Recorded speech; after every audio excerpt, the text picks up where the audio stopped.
تین ممالک ایسے ہیں کہ جہاں پر جوبن پہ اس وقت جادو کا کام عروج پہ ہے، مقابلہ ہے، بلکہ ایران، پاکستان، افغانستان۔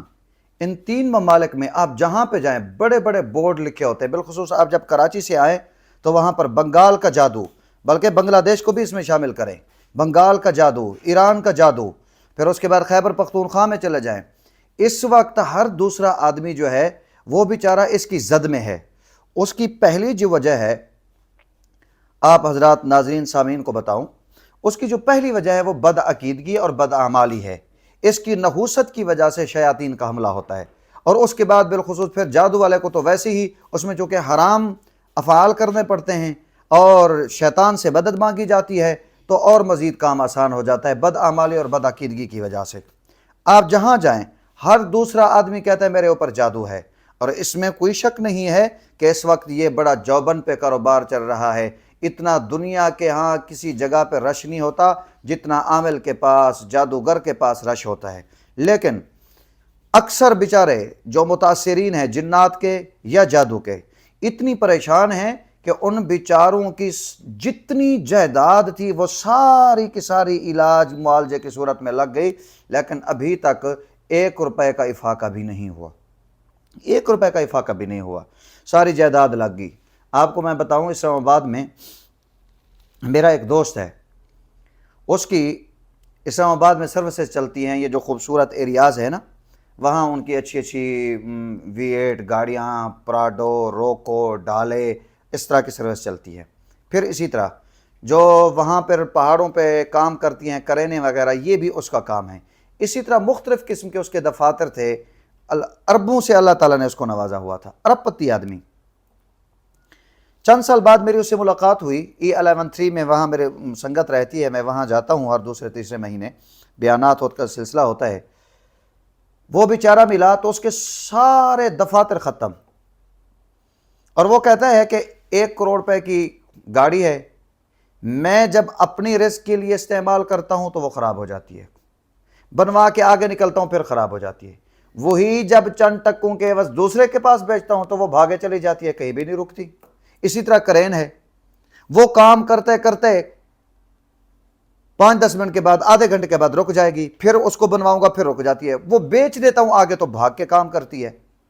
یعنی اس طرح کے ہزارہا لوگ بیچارے موجود ہیں کہ جن کو ابھی تک مسئلے کا حل نہیں نظر آ رہا۔ پھر وہ جاتے ہیں عاملین کے پاس، عاملین کیا کہتے ہیں؟ وہ فوراً کہتے ہیں ایک تو آپ برباد ہو گئے ہو، بہت پرانا جادو ہے، بہت یہ ہو گیا ہے وہ ہو گیا ہے۔ دوسرے نمبر پہ جو بدعمال اور بدعقیدہ عامل ہے، پہلے وہ ایمان لوٹے گا، دوسرے نمبر پہ وہ جیب لوٹے گا۔ اس کو پتہ ہے کہ یہ اس کے پاس مڈی ہے، تکڑا آدمی ہے۔ عزیز دوستو، اگر کوئی نمازی ہے، مسلمان ہے، پرہیزگار ہے، تو اس بیچارے کے جو ہے اگر ایمان بچ جاتا ہے تو اس کی دولت پھر بھی محفوظ نہیں رہتی۔ ہاں، لیکن انہی دوستوں کو اگر ہم اعمال بتائیں، وظائف بتائیں، اور نبوی طریقہ بتائیں، سنت نبوی بتائیں، اعمال قرآنی بتائیں، وہ بیچارہ لے تو لے گا، سن تو لے گا، لیکن یہ ہے کہ کرے گا نہیں۔ اس کو لکھے ہوئے تعویذ پہ یقین ہے۔ اللہ تعالیٰ نے جو قرآن کریم میں علاج ارشاد فرمایا ہے، سرکار دو جہاں صلی اللہ علیہ وسلم کی احادیث مبارکہ میں جو علاج موجود ہے، وہ کرنے کے لیے بالکل تیار نہیں ہے۔ اس لیے بدعقیدگی کی وجہ سے جنات اور جادو کا علاج نہیں ہوتا۔ اگر انسان کو یقین کامل ہو کہ وما ہم بضارین بہ من احد الا باذن اللہ، کہ نفع دینے والی اللہ کی ذات ہے، نقصان دینے والی اللہ کی ذات ہے، کوئی کچھ نہیں بگاڑ سکتا جب تک اللہ نہ چاہے، تو کچھ بھی نہیں ہو سکتا۔ احادیث میں سرکار دو جہاں صلی اللہ علیہ وسلم نے فرمایا، جو آدمی صبح کے وقت اعوذ باللہ من الشیطان الرجیم پڑھ لیتا ہے، اس کو اگر نقصان پہنچانے کے لیے کل کائنات اکٹھی ہو جائے، اس کا بال بھی بیگا نہیں کر سکتی۔ یہ فرامین نبویہ ہیں، یہ احادیث نبویہ ہیں، یہ شریعت ہے۔ لیکن چونکہ اعمال کی طرف ہمارا رجحان نہیں ہے، وظائف کی طرف ہمارا رجحان نہیں ہے، آسان علاج ہے جادو کا، آسان علاج ہے جنات کا۔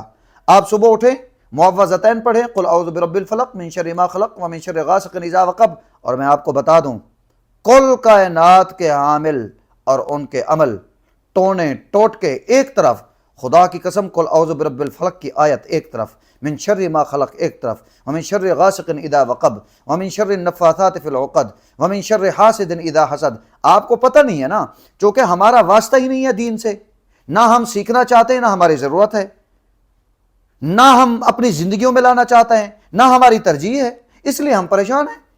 وگرنہ جو قل اعوذ برب الفلق کی طاقت ہے وہ تو دنیا جہان کو علماء سے آپ پوچھ لیں، مفسرین سے پوچھ لیں، یا کبھی آپ اس کے فضائل اٹھا کے پڑھ لیں، مختلف تفاسیر میں موجود ہیں۔ قل اعوذ برب الناس ملک الناس الہ الناس من شر الوسواس الخناس الذی یوسوس فی صدور الناس من الجنۃ والناس۔ آپ میرے بھائی پڑھیں، آپ کو افاقہ ہوگا۔ اللہ نے کہہ دیا ہے، اس سے بڑھ کر اور گارنٹی کیا ہو سکتی ہے؟ ایک جھوٹا مکار عیار بدعمال بدعقیدہ عامل وہ کہتا ہے کہ 3 دن میں یہ کریں، ہفتے میں یہ کریں، بس مہینے میں آپ کا کام ہو جائے گا، پرانا جادو ہے، یقین کے ساتھ بس جی آج تکڑا عامل ملا ہے فلاں دوست کے واسطے سے، بس یہ ہو گیا ہے، وہ ہو گیا، فلاں ہو گیا، جہاں ہو گیا، مطمئن ہو کے آ جاتا ہے۔ اور اللہ کہتے ہیں قل اعوذ برب الفلق پڑھیں، کچھ نہیں ہوگا، من شر ما خلق ومن شر غاسق اذا وقب۔ اسی طرح آیت الکرسی ہے، سبحان اللہ، آیت الکرسی ہے، کتابوں میں بڑی عجیب بات لکھی ہے آیت الکرسی کی، کہ جنات کا سردار، ہماری سرائکی میں تو اس کو دیہ کہتے ہیں، پتہ نہیں اردو زبان میں اس کو کیا کہتے ہیں، دیو، اس کی لڑائی ہو گئی ایک اللہ والے کے ساتھ۔ لڑائی میں جس دیو اور جنات کو کبھی شکست نہیں ہوئی تھی، اس کے پاس پتہ نہیں کتنی 100 افراد کی طاقت تھی، جب وہ اللہ والے کے ساتھ کشتی کرتا ہے تو 1 منٹ کے اندر اللہ والا اسے اٹھا کے پھینک دیتا ہے۔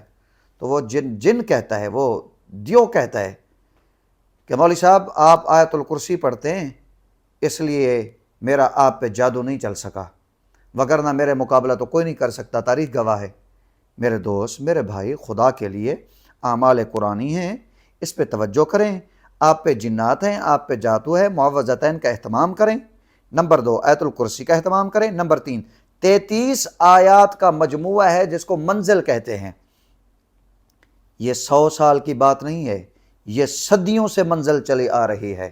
آپ کے گھر میں ہے، آپ کو آتی ہے، آپ کے بچوں کو آتی ہے، نہیں آتی تو اس کا اہتمام کریں، کہیں نہ جائیں، آپ کا ایمان بھی محفوظ ہو جائے گا، آپ کی دولت بھی محفوظ ہو جائے گی، آپ کا رزق بھی محفوظ ہو جائے گا، آپ کی عزت بھی محفوظ ہو جائے گی۔